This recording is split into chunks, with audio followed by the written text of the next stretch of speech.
E aí, galerinha, vamos lá finalizar os nossos estudos aqui dentro da gravitação universal, certo?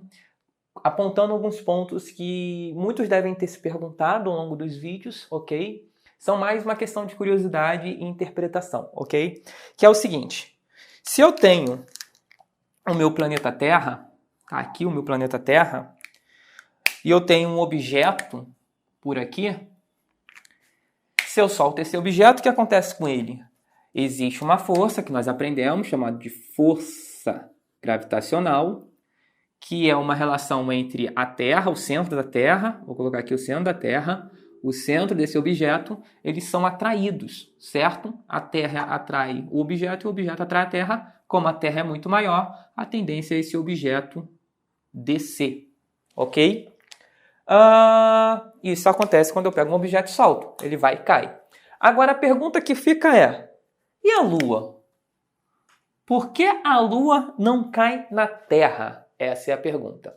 E essa é uma pergunta bem interessante. A Lua não cai na Terra pelo seguinte argumento.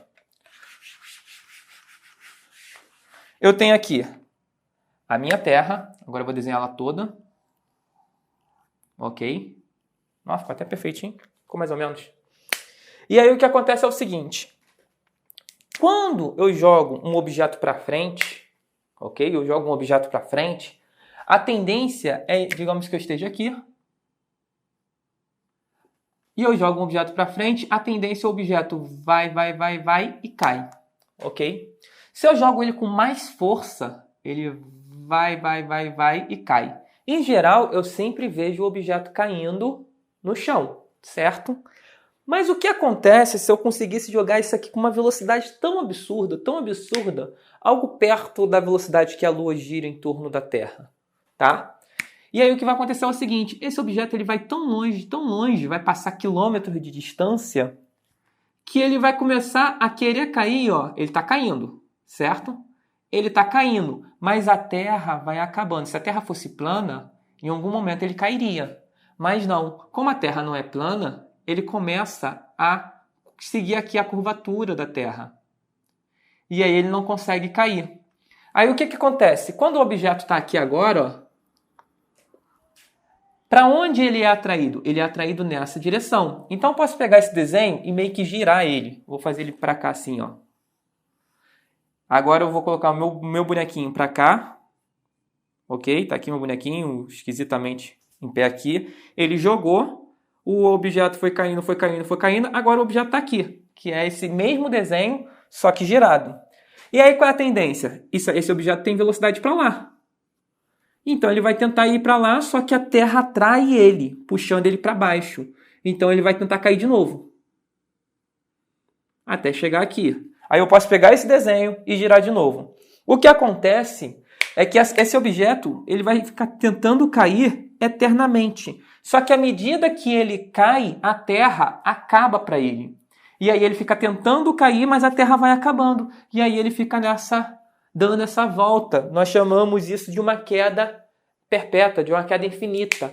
É isso que está acontecendo com a Lua. Nós temos aqui a nossa Terra e nós temos a Lua. A Lua ela está tentando cair, ok? Só que ela tem uma velocidade para lá, certo? E aí, à medida que ela se move para lá, como a Terra atrai ela se move para lá e cai um pouquinho. Ou seja, ela vai cair um pouquinho. Só que ela tem uma velocidade para lá, então ela também vai vir para frente, vindo para cá, ok? Aí esse cara aqui não existe.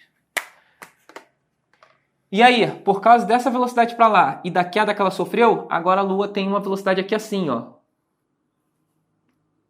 Certo? E a Terra vai atrair ela para cá.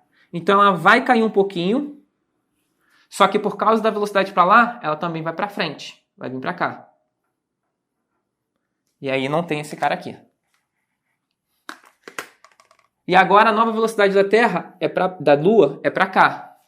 E aí vai ficar nessa brincadeira. Ela cai um pouco, só que por conta da velocidade que ela tem, ela acaba se distanciando. Certo? Toda vez que ela caiu, vou marcar aqui de outra maneira, de outra cor. Toda vez que ela caiu um pouquinho, aqui ela caiu um pouquinho, só que ela veio para frente. Aí ela caiu de novo um pouquinho na direção da Terra. Só que ela veio para frente. Aí ela caiu de novo um pouquinho aqui na direção da Terra. Só que ela veio para frente.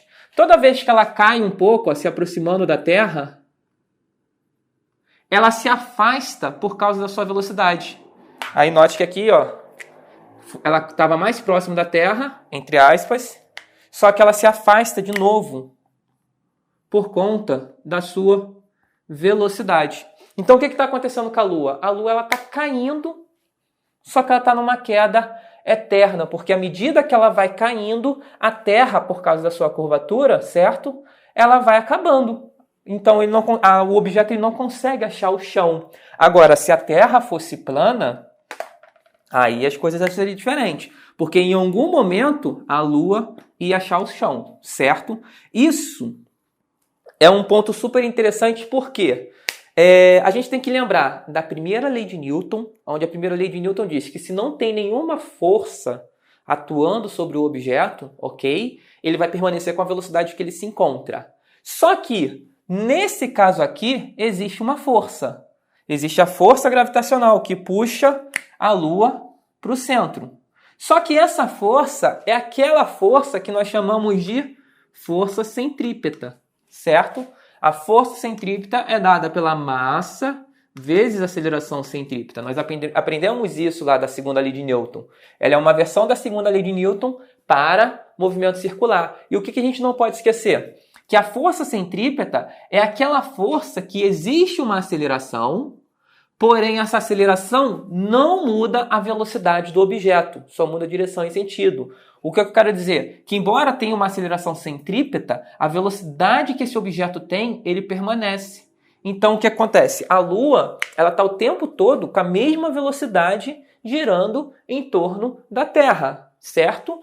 O que aconteceria se a Lua parasse? Se a Lua parasse, aí ficariam dois objetos, eles se atraindo, e aí a Lua sim ia cair na Terra. Mas graças a essa velocidade que ela tem, ok?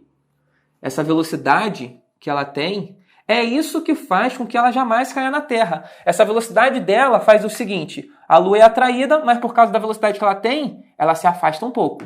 Aí ela é atraída, mas por causa dessa velocidade, ela se afasta um pouco. E aí ela começa a fazer esse movimento circular em torno da Terra. E é exatamente esse o caso eu poderia falar que isso aqui é o Sol e isso aqui é a Terra. A Terra está girando em torno do Sol pelos mesmos motivos, assim como todos os planetas estão girando em torno do Sol, os satélites estão girando em torno dos planetas, é sempre esse mesmo motivo. E aí, como no espaço não tem resistência do ar, não tem ar, então essa velocidade que o objeto tem, ela fica constante, certo? Agora, se houvesse resistência do ar, digamos que eu tenha um objeto, que é o caso aqui, o meu caso, no planeta Terra. Se eu jogo um objeto com uma velocidade absurda para frente, mesmo que ele tenha velocidade suficiente para ficar dando volta na Terra, isso não vai acontecer. Por quê?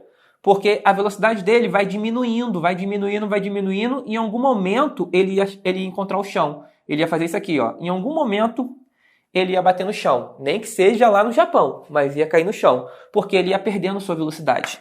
Para que o objeto nunca caia, ele tem que manter a sua velocidade constante.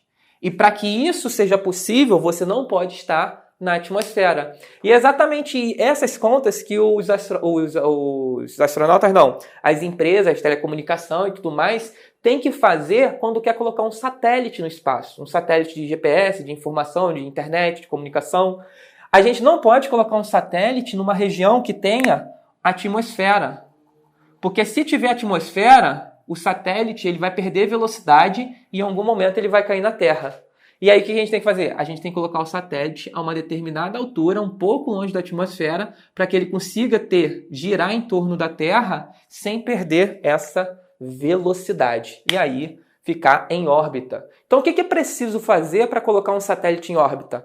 Nada. Você só precisa nada que eu diga assim, não tem nada de mágico nisso. Você só precisa colocar ele com uma velocidade, ok, exata para que ele fique tentando cair em torno da Terra. O que manda é essa velocidade aqui, ó, que a Lua tem, que todos os planetas têm para estar girando em torno do Sol e tudo mais. Sem essa velocidade, o objeto cai.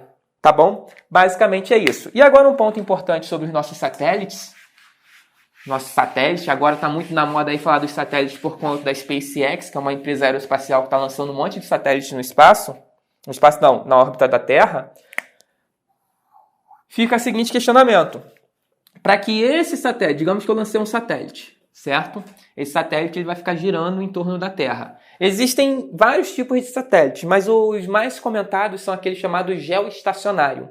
O que é um satélite geoestacionário? A Terra, vou colocar assim, ó, vou colocar uma órbita aqui assim, ó. Ele vai girar em torno da Terra aqui assim, ok? O que é um satélite geoestacionário? Um satélite geoestacionário, digamos que aqui seja o Brasil. A Terra, ela está girando em torno de si, certo? Tem um eixo, vou fazer um eixo normal aqui, sem inclinação para não confundir. Ela está girando em torno de si com uma velocidade específica dela, que garante que ela vai dar uma volta em 24 horas, ok? Se você colocar um satélite com uma velocidade específica, você consegue fazer com que esse satélite ele dê uma volta na Terra em 24 horas. É uma velocidade bem grande, por sinal, certo? E aí o que vai acontecer? Se esse satélite dá uma volta na Terra em 24 horas e a Terra gira, dá uma volta em 24 horas, vai acontecer o seguinte: se esse satélite estiver em cima do Brasil, à medida que o Brasil vai se movendo, tá? Vem para cá, digamos que o Sol esteja aqui. Aí está amanhecendo, aqui vai ser dia, ó. Aí aqui amanhece, ele começa a receber os raios solares. Esse satélite vai acompanhar o movimento do Brasil, porque ambos dão uma volta em 24 horas. E a gente chama esse satélite de geoestacionário. Por quê? São satélites de telecomunicação, por exemplo. Para eu usar um satélite de uma empresa de telecomunicação, sei lá, da Claro, da Oi, da TIM, da Vivo, de qualquer uma dessas operadoras, eu tenho que ter certeza que o satélite está em cima aqui do Brasil, certo? Mas um satélite ele não fica parado em cima do Brasil. Ele está girando em torno da Terra, certo? O satélite não pode ficar parado. A gente acabou de ver que se uma coisa parar, ele cai, certo? Então o satélite está girando em torno da Terra. Só que, de uma maneira não é uma coincidência, foi uma coisa calculada, o giro que ela faz em torno da Terra casa com o giro da Terra. Isso faz com que ela sempre fique em cima do Brasil. E aí a gente consegue usar esse satélite. Como é que eu vou me comunicar se aqui está o Brasil e o satélite está do outro lado do planeta? Aí não serve. Então existem vários satélites em torno do planeta. Para cada país, comunicação, a gente dezenas de satélites, tá bom? Esse é um ponto importante. Na próxima aula a gente vai falar um pouquinho sobre as marés. Valeu!